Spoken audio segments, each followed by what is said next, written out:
Bienvenue à votre émission, la capsule divertissement. La semaine passée, on a fait une émission sur les types de personnalités. On va continuer un peu dans la même veine avec l'effet Barnum et toujours en compagnie de Jocelyne Covier. Bonjour. Bonjour. Donc, l'effet Barnum, qu'est-ce que c'est? C'est un peu c'est ça, c'est une façon de continuer sur le sujet des personnalités. C'est pas nécessaire d'avoir écouté la capsule sur les tests de personnalité, tout ça, mais si vous avez l'occasion de le faire, c'est sûr que les liens vont être intéressants à faire. C'est un beau complément, ça. Exactement. Donc, l'effet Barnum, qu'on appelle aussi l'effet de validation subjective, donc, c'est ce qu'on appelle un biais cognitif. C'est aussi une méthode de manipulation. Et je vous le dis tout de suite, quand on entend parler de ce genre de choses, on se sent un petit peu à l'abri de ça, mais tout le monde peut être victime de l'effet Barnum ou chaque personne peut faire subir l'effet Barnum à une autre personne. Consciemment ou inconsciemment? Qu'on peut le faire subir? Dans les deux cas. Oui, ça peut être dans les deux cas. Donc, c'est quoi exactement? C'est le fait de s'identifier à une description qui est générale, qui est vague, floue et souvent positive. Plus c'est positif, plus ça marche. Je vais vous donner un exemple. Je peux être généreux tout en étant économe. Donc, pas mal tout le monde va se dire « Ah ben oui, ça me représente parce que c'est tellement vague. Ça veut dire tout et son contraire. » Parce que, bon, tout le monde, à un moment de sa vie, a été généreux. Tout le monde a été économe. C'est présenté de façon tellement nuancée et vague que finalement, tout le monde peut se dire « Ah ben oui, c'est vrai, c'est moi. » C'est que vous voyez venir un petit peu avec les sujets, l'astrologie, etc. Les horoscopes. Donc, c'est le principe. Comment ça marche? C'est que le cerveau complète l'information. Donc, quand on entend une phrase comme ça, je peux être généreux tout en étant économe. Bon, c'est une affirmation quand même positive. Donc, on aime ça.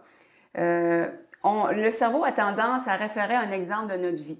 Tout de suite, le cerveau va aller chercher dans notre expérience, OK, à quel moment j'ai été généreux. L'exemple, si une personne a donné une fois la guignolée, même si c'est la seule fois de sa vie, il va se considérer une personne généreuse. Si on a tendance à... Ça fait du bien à notre estime, ça fait qu'on va essayer de s'identifier à des choses positives. Si une fois dans notre vie, on a pris une marque en spécial à l'épicerie, ah ben oui, je suis économe, même si c'est la seule fois de notre vie et quand on a plutôt tendance à être dépensier. C'est un peu ça le principe, c'est que notre cerveau va avoir ce qu'on appelle un biais. Il va aller là où ça lui fait plaisir, là où c'est positif et ça fait du bien. Et ça, ben, on est tous sensibles à ça, à différents degrés. Il y a des gens qui sont beaucoup plus sensibles que d'autres, évidemment, là. C'est un peu ça le principe. Donc, le cerveau va chercher quelque chose, même si c'est quelque chose de très isolé, qui s'est produit une fois dans notre vie. Puis, il intervient aussi ce qu'on appelle un biais de confirmation. Puis, ça serait intéressant à un moment donné de faire une capsule sur les différents biais, c'est-à-dire que notre cerveau n'est pas toujours rationnel et objectif. On a tendance à avoir certains biais et à avoir certaines tendances à aller dans un sens. On n'est pas neutre. Donc, le biais de confirmation, comment ça fonctionne? C'est qu'on va accorder plus de poids à ce qui fait notre affaire. Donc, exemple, une personne, je vais prendre un exemple un peu extrême, quelqu'un qui pense que la Terre est plate, bien, toutes les informations qui vont dans le sens que la Terre est ronde, il va les rejeter, il n'accordera pas d'importance, il va juger que c'est pas crédible. Mais dès qu'il va tomber sur un article ou une citation que la Terre est plate, la moindre donnée, même si ça veut dire le contraire, tout ce qui, selon lui, va dans son sens, ça, c'est super important comme information. Et là, c'est sûr que on voit un peu ce qui se passe dans la société. Même si on peut trouver que quelqu'un le sait que la Terre est ronde, il entend ces arguments-là. On des affaires à coucher dehors. Non, c'est vrai. Ah, OK. C'est ça. Et c'est fascinant dans certains domaines. Pour vous donner un exemple, parce qu'on a beaucoup associé, exemple, la bulle conspirationniste, le mouvement conspirationniste. Au début, on associait ça à l'intelligence. Mais c'est pas une question d'intelligence. Tu as des gens extrêmement intelligents qui sont conspirationnistes. C'est vraiment pas au niveau de l'intelligence, c'est plus au niveau de la psychologie. Il y a un médecin, j'ai lu un article sur un médecin qui pense que la Terre est plate. Et quand on creuse plus loin, en fait, c'est pas tellement qu'il pense que la Terre est plate, mais il aime faire partie de ce mouvement-là. Il se sent compris, Puis ça a toujours été une personne avec une nature très rebelle. Moi, je pense pas comme le reste du monde. Donc, c'était peut-être une personne... en besoin d'attention. En besoin de faire partie d'un mouvement comme ça. Donc, c'est important de le préciser parce que on a vu beaucoup durant la pandémie, on associait le conspirationnisme à l'intelligence. C'est pas une question d'intelligence, c'est vraiment plus... notre cerveau fonctionne de différentes façons et ça peut expliquer en partie, là. Donc, c'est un peu ça qui arrive avec l'effet Barnum. Notre cerveau va avoir tendance à chercher des exemples dans notre vie. Et en plus, il va essayer d'aller dans le biais de confirmation. Si on est convaincu qu'on est une personne généreuse, si on lit ça, ben là, ça va dans notre sens. Ça fait notre affaire. Puis si on est convaincu qu'au contraire, là, on est, je sais pas, c'est quelque chose de négatif, puis on est convaincu que c'est pas le cas pour nous, ben on va la rejeter, l'information. Même si, au fond, on devrait peut-être y apporter un petit peu plus d'attention. Puis ça, on le fait tous, à différents degrés. Avoir un esprit un petit peu plus critique. Exactement. Donc, on est tous le cerveau humain est câblé de façon à ce qu'on a des biais comme ça, qu'on a tendance à pas être toujours objectif. Je veux dire, c'est ça pour tout le monde. Donc, comme je disais, le résultat final, c'est que notre cerveau va valider l'information. Ah oui, ça me ressemble, ce profil psychologique-là. Puis ça renforce encore plus nos croyances. Si on avait la croyance qu'on était généreux, et là, on le croit encore plus. Puis la personne qui nous a dit qu'on était généreux, est là, sur le niveau de crédibilité vient de monter. Encore une fois, c'est notre cerveau qui fait ça. On aime croire ce qui est positif. Tu viens de parler, cette personnalité-là me ressemble. On vient justement de faire le lien avec la dernière émission. Bien, quand on a fait la dernière capsule, à la fin, je riais puis je disais, je suis en train de faire un bon exemple d'effet Barnum parce que on s'amusait à lire des descriptions, puis on disait, hey, c'est vraiment moi. C'est ça. Ça veut pas dire que c'est pas vrai, que puis peut-être que la description, c'est exactement nous, là, ça nous représente bien. Mais c'est le phénomène qui est à l'œuvre, parce que là, on lit des choses positives. C'est intéressant, je veux dire. Donc, on est tous sensibles au phénomène. Puis on a fait, ça a été quand même beaucoup étudié. Ce qu'on a réalisé, plus c'est positif, plus on va adhérer. C'est sûr, on n'a pas envie d'aller dans les défauts et le négatif. Plus c'est nuancé. Comme je disais, est-ce que tantôt, je peux être généreux tout en étant économe? Ça veut carrément dire les deux choses différentes, nuancées. Donc, c'est sûr qu'on peut se reconnaître là-dedans. Si on sortirait quelque chose comme « je suis toujours très généreux », ben il y a peut-être des gens qui s'identifieraient moins parce que ça manque de nuances. L'étude disait aussi que plus les gens pensent que l'analyse est personnalisée, ça s'adresse seulement à eux, plus ils vont y croire. Parce qu'on aime bien être unique et spécial. Ça aussi, c'est la façon que le cerveau humain est fait. Hein. Et finalement, plus les gens vont connaître l'évaluateur et son autorité, plus à leurs yeux, ça va être crédible. Exemple, moi, si Hubert Reeves me fait un test de personnalité, j'avoue que je vais y accorder plus de crédibilité parce que c'est quelqu'un que j'admire beaucoup, l'astrophysicien, tout ça. Donc, si on a beaucoup confiance en la personne, ça va marcher encore plus. Ben, si on revient à l'exemple que tu donnais tout à l'heure du médecin qui ne croit pas vraiment que la Terre est plate, mais il veut faire juste partie d'un mouvement, ben, étant donné que c'est un médecin, s'il s'en vient dire une affirmation là-dessus, c'est quelqu'un qui a de l'étude, tout ça, il doit savoir ce qu'il dit, fait que le monde va tendance à croire que quelqu'un qui a un gros niveau d'études va dire, un haut niveau d'études va dire. Tu amènes un excellent point et justement, quand on prend une personne, soit qui a des diplômes ou quelqu'un, il y a des gens qui ont la parole facile, ils peuvent aller chercher beaucoup d'adhérents. On a vu le phénomène, par exemple, des gens qui devenaient animateurs YouTube, qui pouvaient aller chercher même beaucoup d'argent. Ils sollicitaient des dons pour faire toutes sortes de recherches au niveau conspirationniste, etc.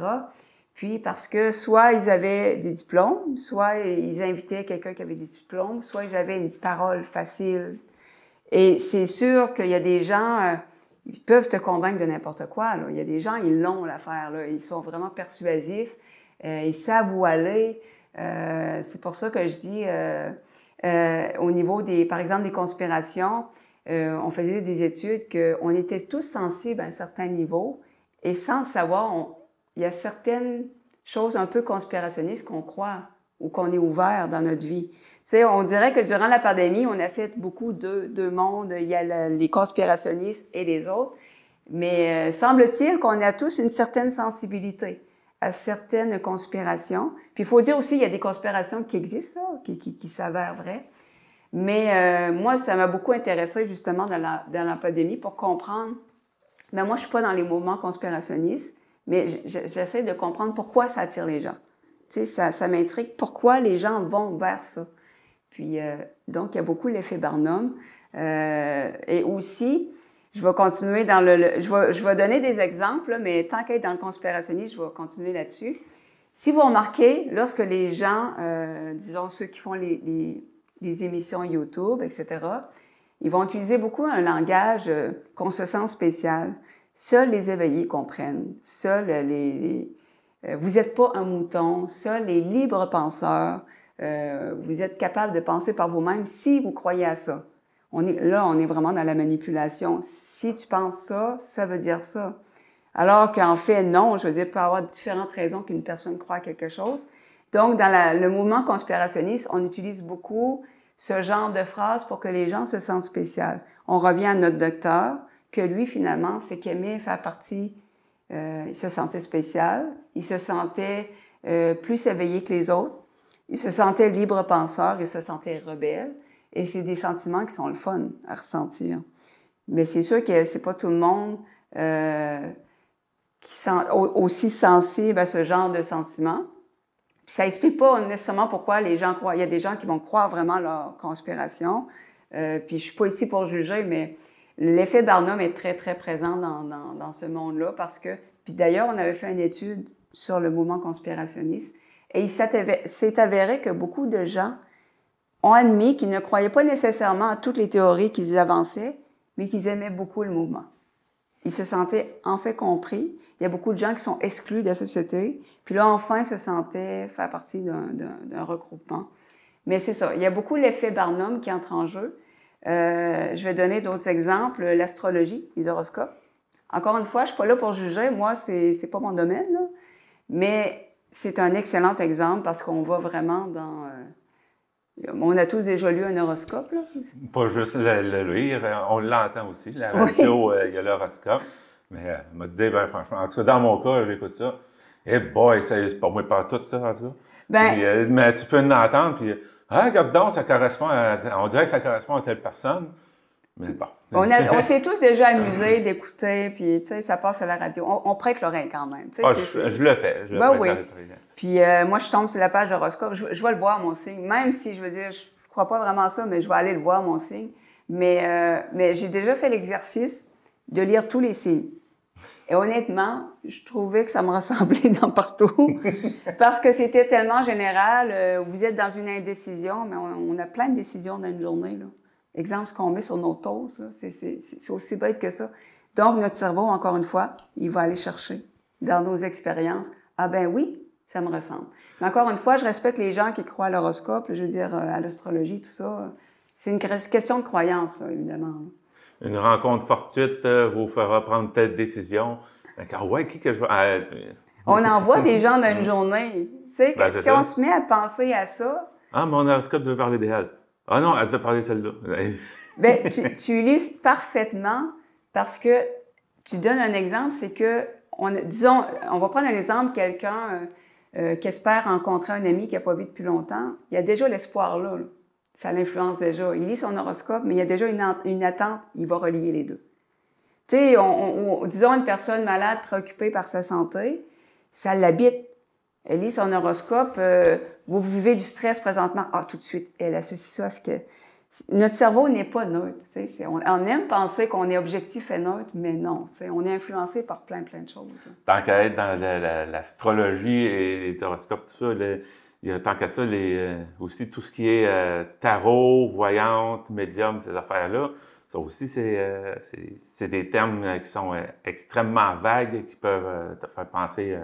Exactement. Je veux dire, c'est tellement vague que ça peut... Puis généralement, une personne qui appelle un médium, par exemple, c'est souvent parce que ça va pas bien.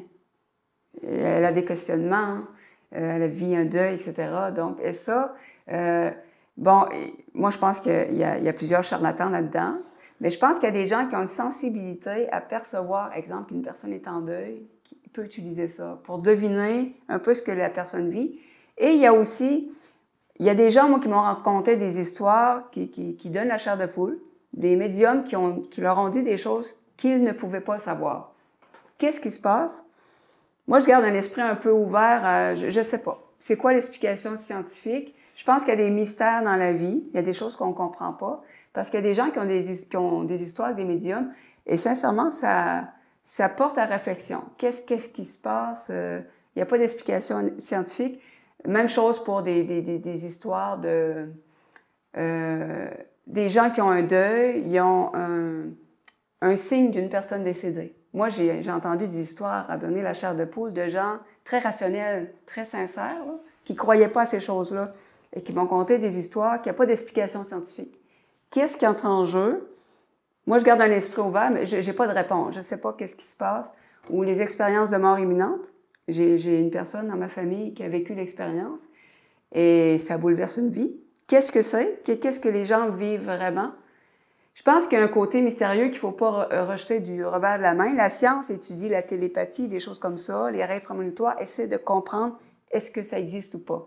Il y a ça, mais je pense aussi qu'au niveau, par exemple, des médiums, je pense qu'il y a une grosse partie, c'est l'effet Barnum. Ah, ça doit. Comme tu le dis, c'est tellement vague. Vous vivez du stress. Je pense que tout le monde en vit, hein. Moi, ce que je me demande, c'est... puis en plus, on dirait qu'il y en a de plus en plus, là. Il y en a qui se disent médiums puis qui peuvent je sais pas comment on pourrait dire ça, mais ils te font ça par Internet. Le gars est en France, puis toi, tu es ici au Québec. Des trucs à distance. Ouais, non. Je suis sceptique de ces trucs-là. Puis, tant qu'à ça, je préfère voir la personne sur place. Oui, non, c'est ça. J'ai vu ça aussi, des services à distance. Puis je pense aussi que faut pas oublier aussi qu'il y a des, comme je disais, il y a des gens qui perçoivent beaucoup, hypersensibles à voir, détecter. Ils peuvent aller chercher beaucoup d'informations sans qu'on dise rien. Il y a des gens qui sont très, très forts là-dessus. Puis, il y a des gens qui se sont ramassés malheureusement à la rue à appeler des médiums sans arrêt. Il faut faire attention. Mais ça, c'est juste pour donner un exemple de l'effet Barnum, encore là. Chacun ses croyances. Les biscuits de fortune. Ça, c'est moins dangereux.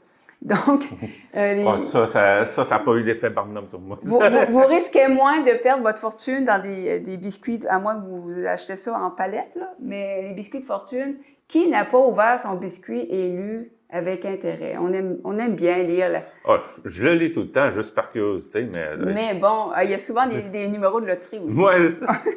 Je suis pas tombé là-dessus, moi, encore. Puis bon, ben c'est sûr qu'on le lit, puis ben bon, c'est la science derrière des biscuits qui sont faits au hasard. Bon, c'est plus de l'amusement, là, je pense, à ce niveau-là. Les cures miracles. Où est l'effet Barnum? Vous voyez une publicité sur une cure miracle, vous avez une maladie, puis ça promet de guérir la douleur. Au niveau, par exemple, on voit beaucoup des diètes, des pilules miracles, etc. Et c'est présenté de façon... vous êtes malheureux, vous avez des complexes, ça vient nous chercher. Parce que on connaît le public cible et on va identifier des caractéristiques pour venir chercher la personne. Et encore une fois, c'est l'effet Barnum. Et ça, on n'en est pas nécessairement conscient. On a tous acheté des bébelles à un moment donné. On a été influencés par la publicité et le marketing en magasin, à la télévision. Ils sont forts là, pour aller nous chercher. Là. Je ne sais pas si ça marchait un petit peu... pur noisetier, les bracelets de ça. Là. Oui. On m'en a déjà donné un, moi. Je l'ai porté, j'ai pas senti de différence, me dire. Moi non plus, j'ai pas vu de différence, mais souvent aussi, on va aller chercher des personnalités connues, des personnalités auxquelles on s'identifie à leurs valeurs, leur style. Encore une fois, on vient chercher notre côté qui a besoin de positif, de s'identifier à des choses positives. D'autres exemples, les tests de psycho, on en a parlé. Les tests de personnalité. En politique, les messages, quand on essaye là, de réchauffer une foule, puis il y a beaucoup de manipulation en politique. On essaie d'aller chercher le vote des gens. Donc, on essaie d'être bien gentil avec les gens, puis de dire qu'on les comprend, puis qu'on se ressemble, puis on est tous pareils. Encore une fois, l'effet Barnum. La campagne américaine. électorale, on a beaucoup été chercher le côté patriotique. Vous êtes des patriotes si vous votez pour moi. Donc, les gens se disent, ah ben oui, je suis un patriote, donc il faut que je vote pour cette personne-là. C'est encore une fois l'effet Barnum, c'est de la manipulation, carrément. Au travail, les négociations, l'embauche, on va se présenter sous un certain jour, le patron va chercher un certain type d'employé, on va dire, ben oui, ça me correspond, c'est moi ça. Au niveau des amours, au niveau du flirt, on va être beaucoup dans la flatterie. On va aller chercher l'autre on essaie de lui dire des choses très positives, comme je le dis, des flatteries auxquelles la personne va s'identifier. C'est encore une fois, c'est le même phénomène. C'est pour ça que tu dis qu'on peut le faire subir.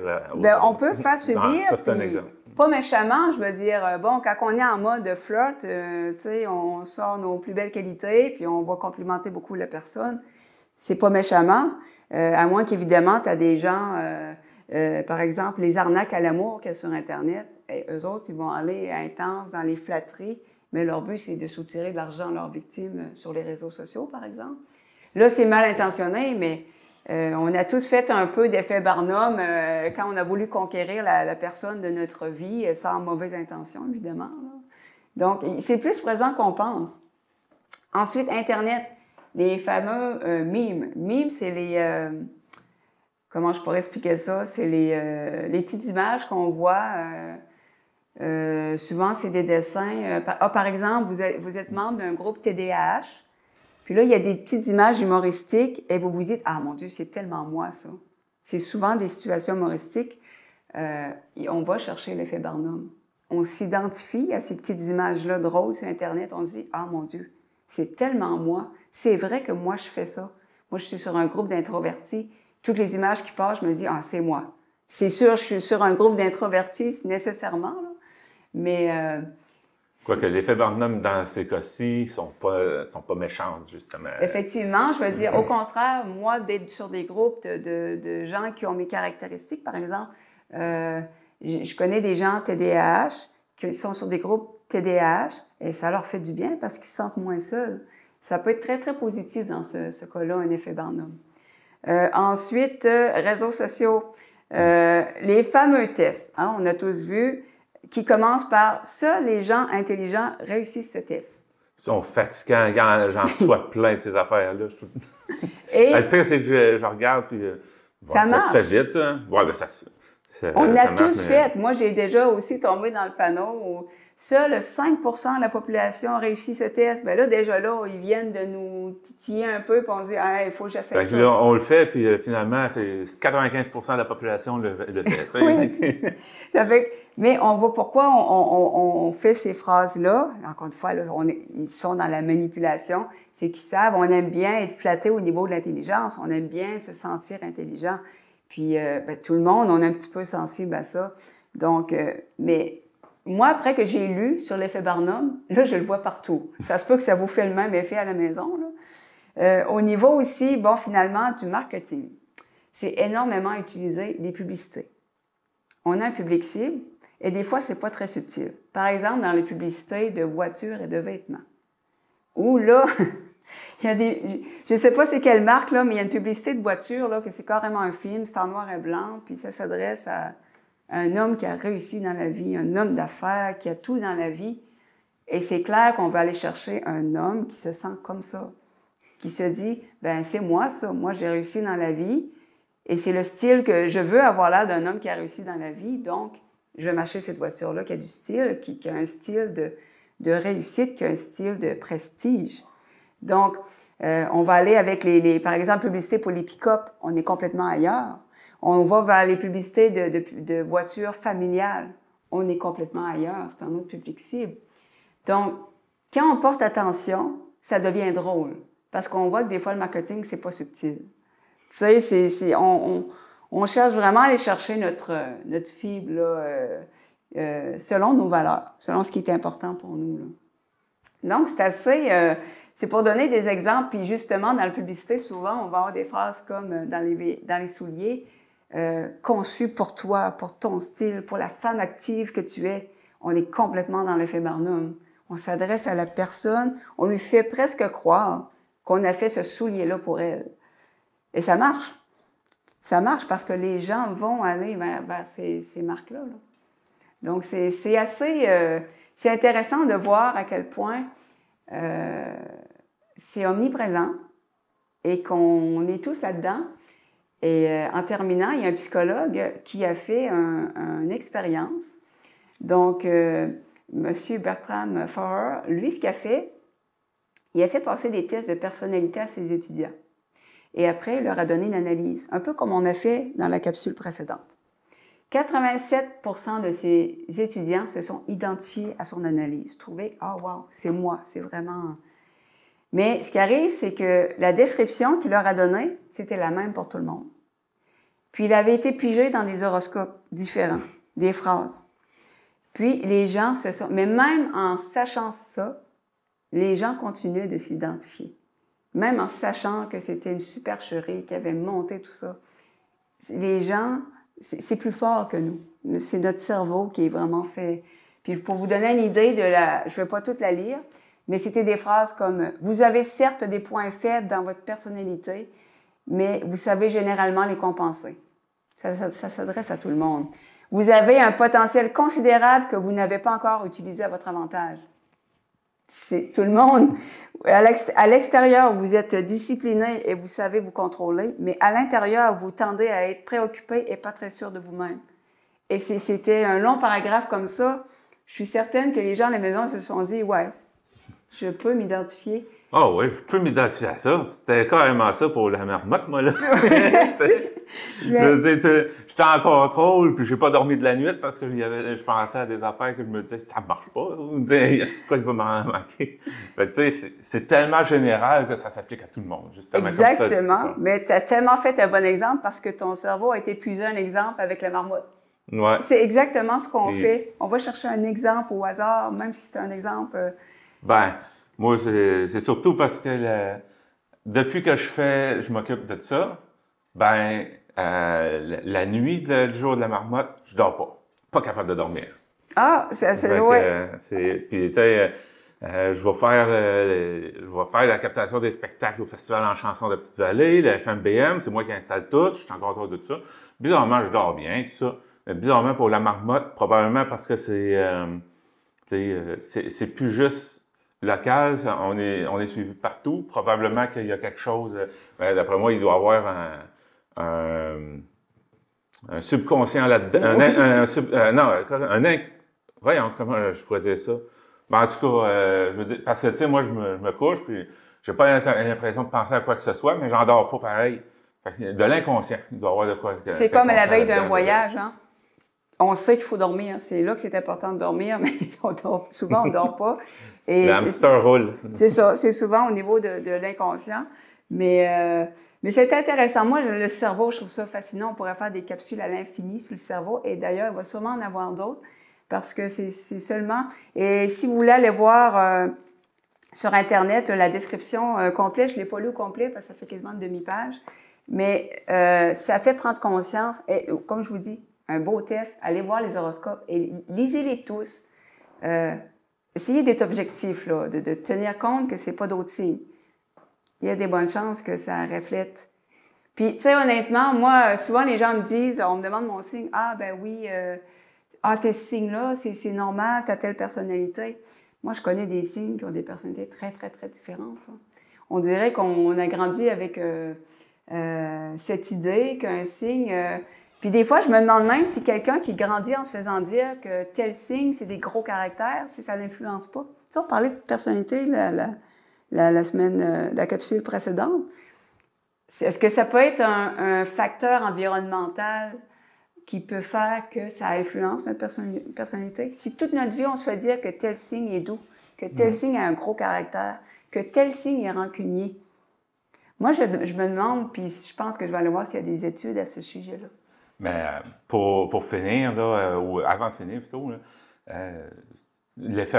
tout ça, il faut en faire aussi attention parce que dans certains cas, ça peut empêcher le monde de vivre. Si on prend par exemple, tu sais, parce qu'on parle d'horoscope, si l'horoscope dit qu'il il pourrait arriver quelque chose de grave aujourd'hui, mettons. La personne va s'empêcher de sortir parce qu'elle va penser que ça va lui arriver à elle. Ou, Exactement. C'est comme ça qu'il y a des gens qui arrivent à appeler les médiums tous les jours pour savoir quoi décider le lendemain et qui se ramassent à la rue, qui se ramassent avec des dettes. Puis ils ont un truc aussi, genre premier appel gratuit ou 10 premières minutes gratuites, c'est un truc comme ça. Puis les 10 premières minutes, assurez-vous qu'on va juste vous dire des affaires vagues et générales. Les choses intéressantes vont tomber à 9 minutes 30 secondes. Et là, vous dites, bon, il faut que je prends un autre 10 minutes qui, lui, va être je ne sais pas combien. On va faire un peu le même principe. On va vous donner le croustillant à la fin de l'autre 10 minutes. Donc, il faut faire attention à ça parce que malheureusement, il y a des gens qui utilisent l'effet Barnum de mauvaise façon dans tous les domaines. Et il faut être sur Internet, les arnaques à l'amour, quand c'est trop beau pour être vrai. Il faut faire attention aussi. Comme je le disais, avant, on associait l'effet Barnum au fait d'être crédule, naïf. Mais on a compris aujourd'hui que tout le monde est sensible à ça. Il y a des gens plus sensibles, c'est pour différentes raisons. C'est pas une question de naïveté. Mais on a tous une personne vulnérable, par exemple, va facilement tomber dans le domaine des médiums parce qu'elle est désespérée. C'est normal. Mais plus on lit là-dessus, plus on se protège contre les gens qui utilisent ça de façon malveillante. Il y en a partout dans la société, on ne peut pas enlever ça. Mais au moins, on peut se protéger contre les gens qui l'utilisent pour manipuler en s'informant. Mais moi, je suis convaincue qu'à la maison, les gens vont voir les publicités d'une autre manière, vont voir peut-être certains discours politiques d'une autre manière. Les tests sur Internet, si vous êtes intelligent, ils vont savoir qu'est-ce que ça vient chercher en nous, là. Oui, certaines publications aussi. Là, dans le fond, quand ça vient chercher l'émotion aussi, c'est là-dedans. Quand on sent le besoin de prouver qu'on est assez intelligent, par exemple, le test, qu'on sent... Ouais, il faut se dire que là, on n'est plus dans l'objectivité, là, parce qu'on n'avait pas prévu de faire le test. Donc là, on est vraiment dans... C'est notre cerveau qui, avec ses tendances et ses biais. Le pire, c'est que j'essaye de voir quand il y en a qui... Ben, en tout cas, pour les fameux tests, là, tu vois, on va avoir des affaires, là, on va finir là-dessus. On voit des affaires, des fois, là, ils sont là, je sais pas moi, 1 plus 2 égale 6, puis ils te font une affaire de même, puis tu regardes ça. Je m'amuse à les faire des fois, ces affaires-là. Il faut le voir comme un amusement, puis encore une fois, il faut le voir, c'est très facile de se dire, il y a des gens peut-être qui vont se dire à la maison, ah non, moi... L'effet Barnum, ça ne marche pas sur moi. C'est sûr. Mais on est tous sensibles à ça. L'effet Barnum et même le domaine conspirationniste, on peut tous être sensibles à ça à différents niveaux. Il faut faire attention, on n'est pas mieux. C'est sûr que sur les réseaux sociaux, en tout cas, l'effet Barnum doit être utilisé en masse juste pour avoir des clics, étant donné qu'il y en a qui font leur argent juste avec ça. Excellent exemple que j'ai oublié de nommer, les likes. Les j'aime sur les réseaux sociaux. On est dans l'effet Barnum. On met une publication, la personne voit ça, elle se dit... Mon Dieu, c'est moi, c'est mes valeurs, j'aime. On va chercher. Puis il y a des entreprises qui sont très, très douées pour aller chercher les j'aime parce qu'ils savent comment aller nous chercher. Puis ça, on tombe tous dans le panneau à un moment donné, là. Mais c'est intéressant. On voit le monde différemment lorsqu'on sait que le phénomène existe. Très intéressant. Puis je pense que ça pourrait continuer encore longtemps. Donc, puis comme tu disais, peut-être d'autres capsules là-dessus plus tard, en tout cas sur le cerveau. Là. Oui, bonne idée. Cette bête qui est compliquée, on pourrait dire, mais en tout cas, ou surprenante. Donc, merci beaucoup, puis on se revoit la semaine prochaine. Avec plaisir.